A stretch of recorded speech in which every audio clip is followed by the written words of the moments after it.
Hello दोस्तों, स्वागत है आपका मेरे YouTube चैनल पर। और दोस्तों, आज की इस वीडियो में हम बात करेंगे IBPS रिजल्ट की। ऑल्दो मैं थोड़ा लेट हूँ, कुछ काम की वजह से स्टक कर गया था, but this video will contain the message for all the candidate who got selected, the candidates who could not get selected. और अब आगे क्या करना है इन दोनों को ही, इस बारे में डिटेल में बात करेंगे, क्योंकि काफ़ी सारे कमेंट्स आ रहे थे जिन बच्चों का नहीं हुआ उनके भी, और जिनका हो गया उनके भी। तो डिटेल में बात करेंगे इस वीडियो में, इन सारी चीज़ों को ही, सारी एस्पेक्ट को हम कवर करेंगे। सबसे पहले हम बात कर लेते हैं उन कैंडिडेट की जो सिलेक्ट हुए हैं। सबसे पहले तो wish you very good luck. और आपका जो हार्डवर्क है ना दोस्त, उसने पे बैक किया है। It's not something you got luckier. आपको कई लोग कहने वाले मिलेंगे, यार क्या अच्छी किस्मत है, तुम्हारा हो गया। ऐसा नहीं है दोस्त कि इनकी किस्मत अच्छी है। दे cried alone in the pain in the last few years या लास्ट फ्यू मंथ्स। और प्रेप मोड में जब बंदा होता है तो कई तरह की एंग्जाइटी, डिप्रेशन, परेशानियों का सामना करना पड़ता है। I have been through it. तो it's not your luck, it's your hard work that paid off. ठीक है। बट ये मान के चलिए, आपका जो स्ट्रगल पार्ट है ना, अब काफी हद तक ओवर हो गया है। You do have a government job in your hand. अब यहाँ से आगे ना दो रास्ते जाते हैं दोस्त। या तो आपका IBPS एंड गोल था, ठीक है, मतलब आपने सोचा था कि यही पाना है, उसके बाद अपने को इस सेक्टर में नहीं रहना। In that case you should have fun, और उन चीज़ों पे फोकस करो जो प्रिपरेशन के टाइम पे आपने जिन चीज़ों को सेकंड प्रायोरिटी पे डाल दिया था। क्योंकि आप सिलेक्ट हुए हो तो मैं मान के चल रहा हूँ कि आपने स्टडी को फर्स्ट प्रायोरिटी दी थी, इसीलिए कुछ लोग सिलेक्ट हो पाए हैं, कुछ नहीं हो पाए हैं।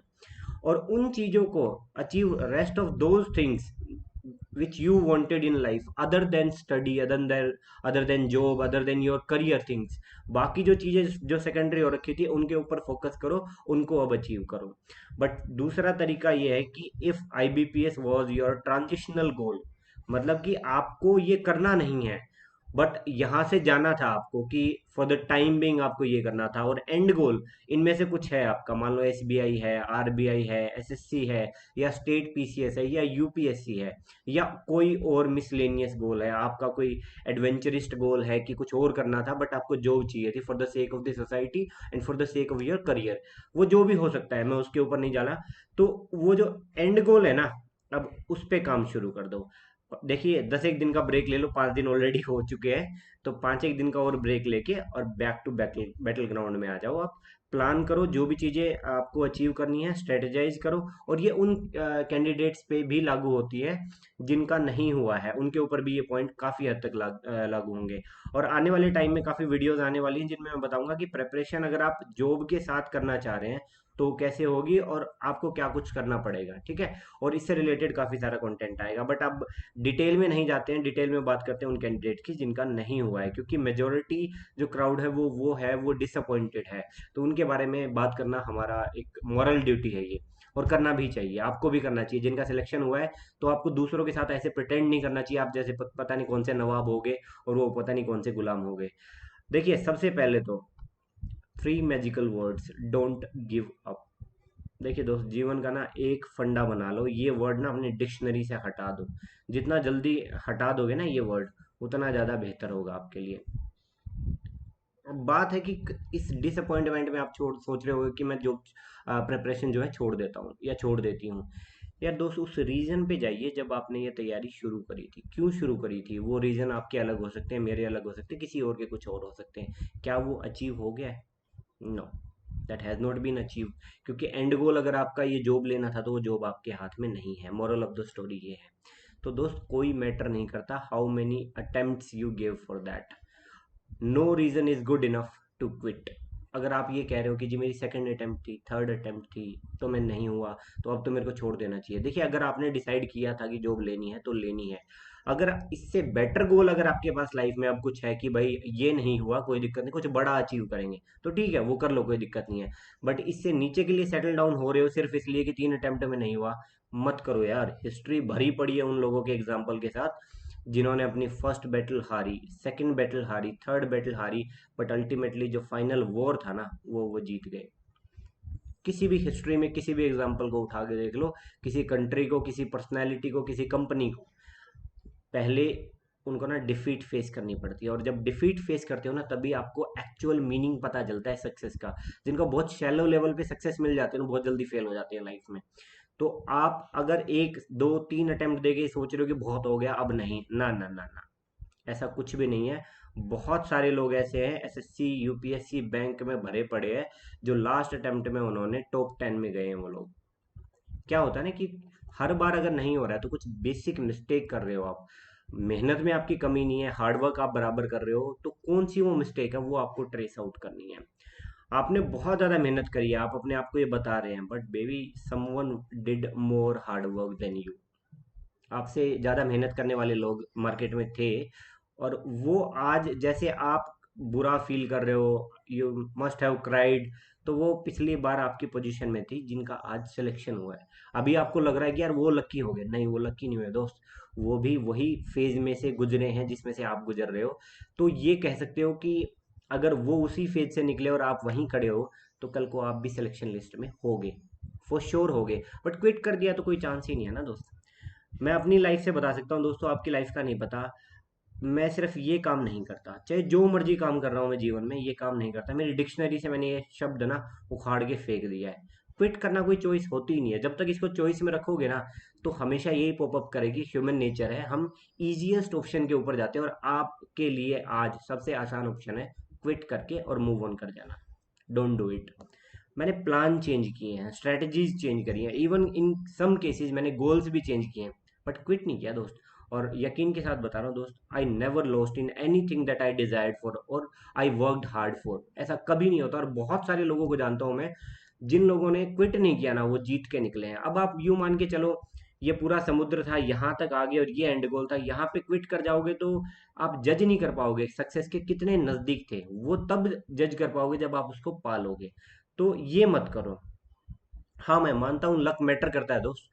दो तीन स्टूडेंट आप में से ही पर्सनली जानता हूँ जिनका ना पुअर पैनल अप्रोच की वजह से उनका सिलेक्शन नहीं हुआ।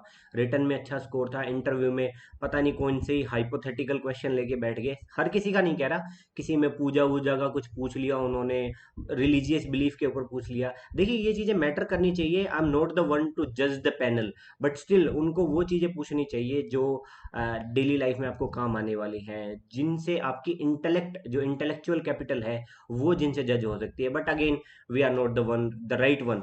तो देखिए, जो है ना यार दोस्त, it is what it is.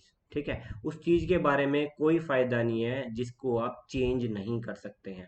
Panelist को आप ना इस बार चेंज कर पाए ना अगली बार चेंज कर पाए। हाँ, एक चीज आप चेंज कर सकते हैं, रिटर्न के मार्क्स इतने जबरदस्त ले आओ कि पैनल में जो मर्जी हो जाए आपका सिलेक्शन ना हो। मेरे टाइम पे 61 कट ऑफ, 61 जो है वो गया था कट ऑफ। ठीक है, मेरा 93 स्कोर था दोस्त। इंटरव्यू क्या उखाड़ लेगा आपको अगर इतना मार्जिन है तो आपका। ठीक है, आप अपने रिटर्न को इतना जबरदस्त बनाओ कि आप इंटरव्यू डिपेंडेंट हो ही ना। देखिए रिटर्न जो है ना वो काफी हद तक लक ओरिएंटेड नहीं है।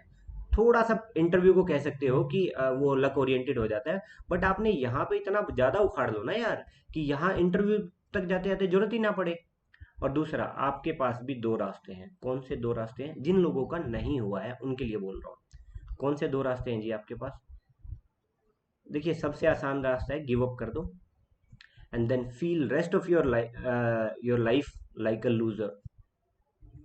रेस्ट ऑफ योर लाइफ, देखिए कहीं ना कहीं इंटरनली ये बात आपको पोक करेगी कि आपका नहीं हुआ, आप नहीं कर पाए, आप नहीं उखाड़ पाए। यार लूजर की तरह क्यों फील करना? जो शुरू किया था ना उसको खत्म करो ना। मेरे दादा कहा करते थे, छेड़ दिया तो छोड़ना नहीं, छोड़ दिया तो छेड़ना नहीं। जो चीज शुरू कर दी ना, अब लास्ट तक निपटाएंगे उसको। हमसे ना हुई वो लास्ट तक, कोई दिक्कत नहीं है, एफर्ट्स में कमी नहीं आने देंगे, क्विट नहीं करेंगे। और दूसरा रास्ता है ना, जो जो ये थी इजी चॉइस, और ये है डिफिकल्ट चॉइस। डिफिकल्ट चॉइस ये है कि pick up your weapons and fight till your last breath. जो भी आपकी तैयारी का लेवल है, जिस भी स्टेज पे आप खड़े हो, गिव अप ना करो, हथियार उठाओ और लास्ट तक लड़ने की कसम खा लो आज के दिन। अब फर्क ही नहीं पड़ता कि वेपन कितने शार्प हैं। एक बात बताइए, अगर आप घर पे हैं और चोर या कोई डकैत आपके घर पे हमला कर देंगे, will you complain about the things कि I do not have the same weapon that the thief और बर्गलर इज हैविंग?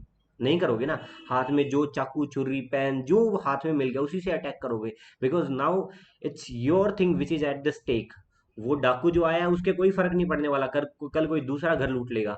बट आपका अपना घर जो है स्टेक पे लगा हुआ है, तो आप बिल्कुल हर चीज के साथ लड़ने की कोशिश करते हैं, जो मिल गया उससे लड़ोगे।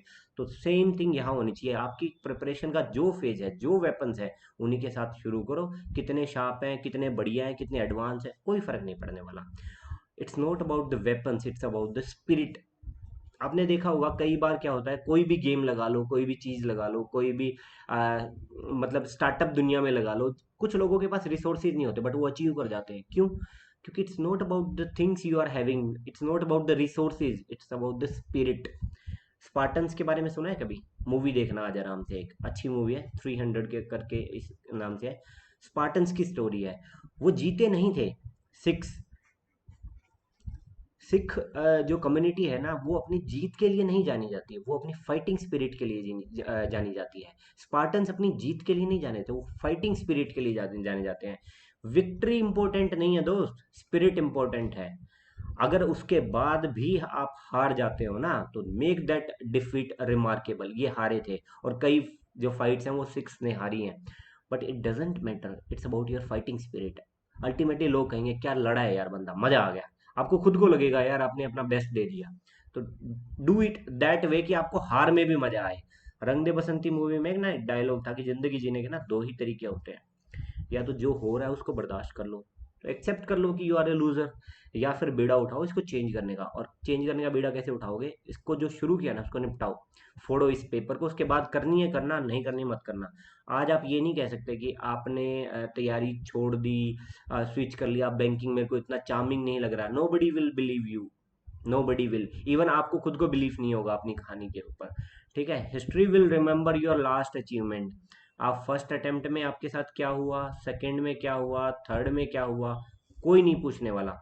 लास्ट में क्या हुआ ये सब पूछेंगे, और लास्ट अटेम्प्ट में आप कैसे लड़े थे ये सब पूछेंगे। तो इन चीज़ों को भूल जाएंगे लोग कि आप फर्स्ट अटेम्प्ट में आपका कितना स्कोर आया, सेकंड में क्या आया। छोड़ दो, इन अटेम्प्ट को कोई काउंट नहीं करने वाला। जिस दिन रिजल्ट आएगा, आपका लिस्ट में नाम होगा, सब आपकी कहानियां गाते फिरेंगे इधर उधर कि जी हमें तो पता ही था लड़के लड़का करेगा कुछ ना कुछ, या लड़की करेगी कुछ ना कुछ। और दोस्त देखो, इतना मोटिवेशन इनफ है आई थिंक, बट स्टिल अगर आप मोटिवेट नहीं हो पा रहे हो ना, तो फाइंड योर ओन कॉलिंग। अपने आप से पूछो, आपके अंदर जवाब मिलेगा, क्योंकि आपसे बेहतर आपको कोई नहीं समझता। ठीक है, और इस पूरी जर्नी में मैं आपके साथ रहूंगा, don't worry about that thing.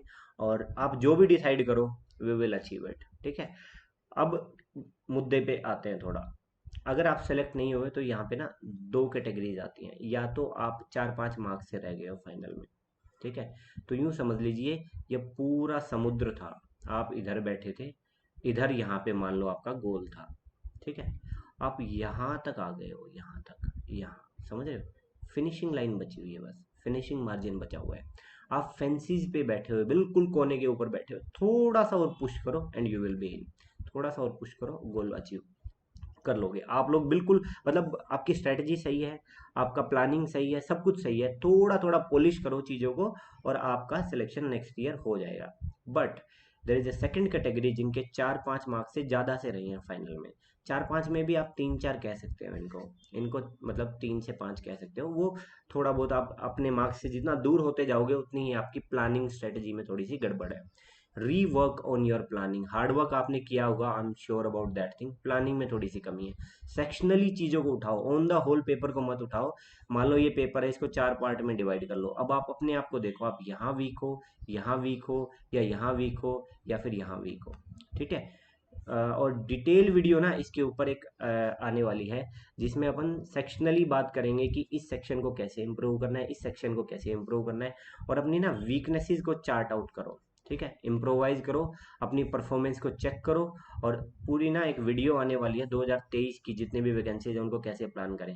कामयाबी का एक ही तरीका है, चीज़ों को पहले तो एनालाइज करो, आप आज कहाँ खड़े हो, फिर एक प्लान बनाओ, प्लान को इम्प्लीमेंट करो। कई लोग ना प्लानिंग फेज में ही अटक जाते हैं, इम्प्लीमेंट करो, और उसके बाद इसको एनालाइज करो फिर से, चेक करके, चेक एंड एनालाइज, और एनालाइज करके फिर से प्लान करो। मतलब ये ना साइकिल आपका ना चलता रहना चाहिए, ये साइकिल ऑफ इम्प्रूवमेंट कहते हैं इसको। ठीक है दोस्त, I think it was enough for this video. अपनी वीडियोस की सारी पीडीएफ आपको इस टेलीग्राम चैनल पे मिल जाती है, ये सारी प्लेलिस्ट है, अगर आपको देखनी है देख सकते हैं। और thank you so much for watching. लगे रहो दोस्तों, निकाल लोगे, बहुत सारे लोगों ने निकाला है। कोई रीज़न नहीं है कि आप नहीं निकाल पाओगे। ठीक है, thank you so much for watching. जय हिंद, जय भारत।